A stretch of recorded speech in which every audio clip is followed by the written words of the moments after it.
নবীর মতো শক্তি কারো ছিল এই জগতে? মাওলা আলী সেই দিন বলছিল বিপদে পড়লে বাঘেও ঘাস খায়। আহা, তারা দেখেন কি আচরণ করছিল। আমার আপনি আমাকে একটু কইবেন, ওই যে তারা যে স্বীকার করলো ফেরসের আবার এই আচরণ করলো, এই তারা এই ভাবটা যে করলো এই জায়গাটা হইব কোন জায়গায়?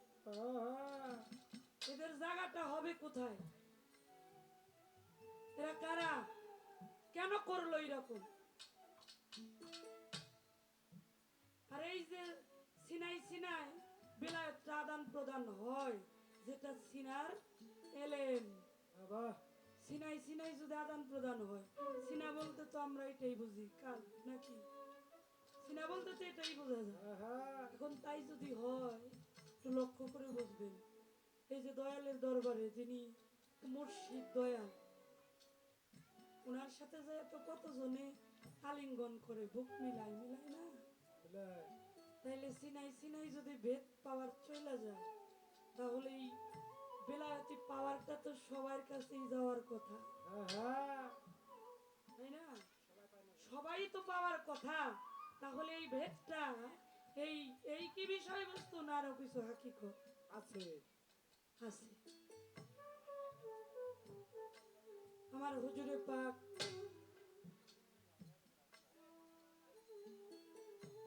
যখন ছিল বাল্যকাল,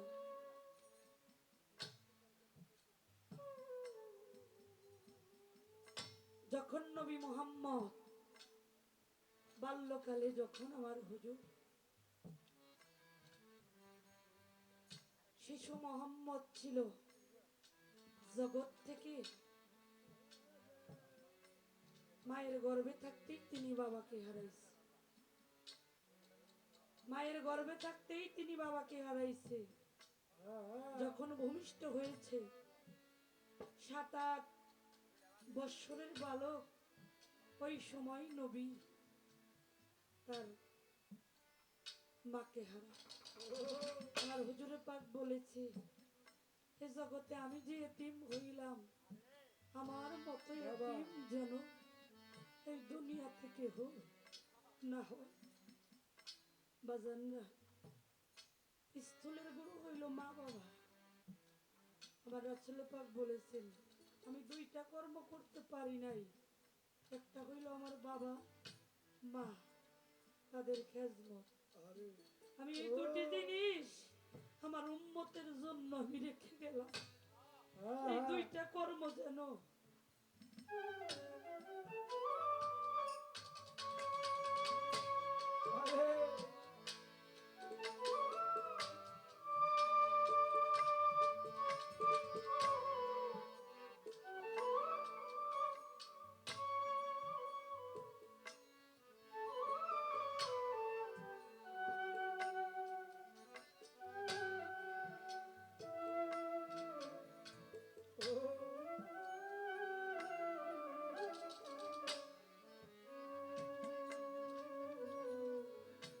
এই 2টা কর্ম যেন আমার উম্মত যেন করে। রৌদ্রের মধ্যে খেলা করতে আছে শিশু মোহাম্মদ বন্ধু আবু তাহিরকে নিয়ে, প্রচন্ড রৌদ্র বালুর মধ্যে। আবু তাহিরের বাবা যখন রাস্তা দিয়ে যায় কিছু খুরমা খেজুর নিয়ে, বাবা ভালোবাসাটা যে কেমন হয় এটা একটা সন্তানই শুধু জানে।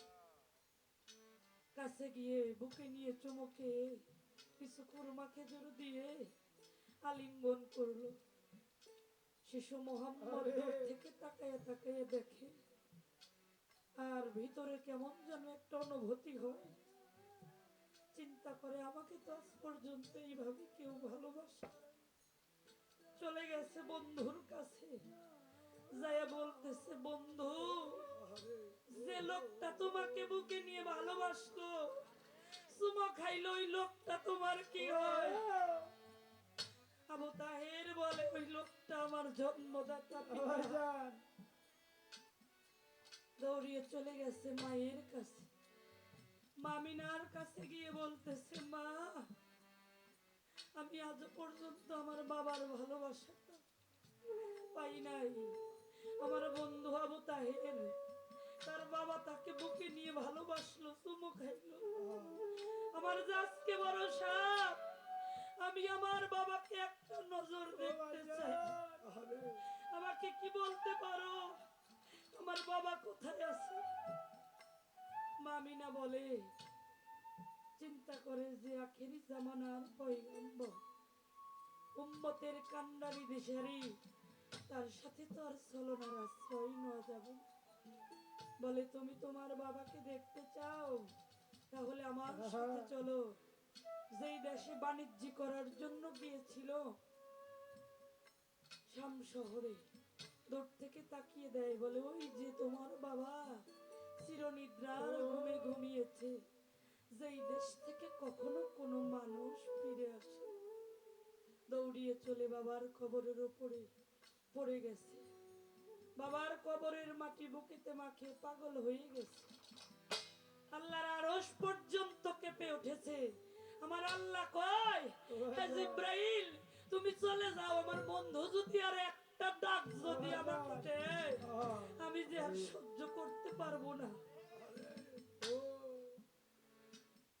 গিয়ে হুজুরকে সান্ত্বনা দেয়। আজরাইলকে হুকুম করে আল্লাহ, কয়, তুমি গিয়ে মা আমিনার জানটা কবজ করে নিয়ে আস। ওই দিন আজরাইল 2 ফোঁটা চোখের জল ফেলে কেঁদেছিল, বলেছিল, বারে লাগি তোমার খেলা বোঝার সাধ্য কার? তোমার বন্ধু সে বাবার সঙ্গে পাগল হয়ে গেছে, বাবাকে হারিয়ে। এখন যদি মাকে হারায়, এই জগতে তার মতো দুঃখিনী এতিম যে কেউ আর হবে না। আমার আল্লাহ কয়, আমার বন্ধু যদি এতিম না হয়, এই উম্মতের ব্যথা, এতিমের ব্যথা যে আমার বন্ধু বুঝতে পারবে না। এই জগতে আমি তাকে এমন এতিম বানাইতে চাই, এই রকম কাঙ্গাল বানাইতে চাই, আমার বন্ধু যেন এতিমের ব্যথা যেন বুঝতে। ওরে আমার শেষ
ওরে হারে ও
আমার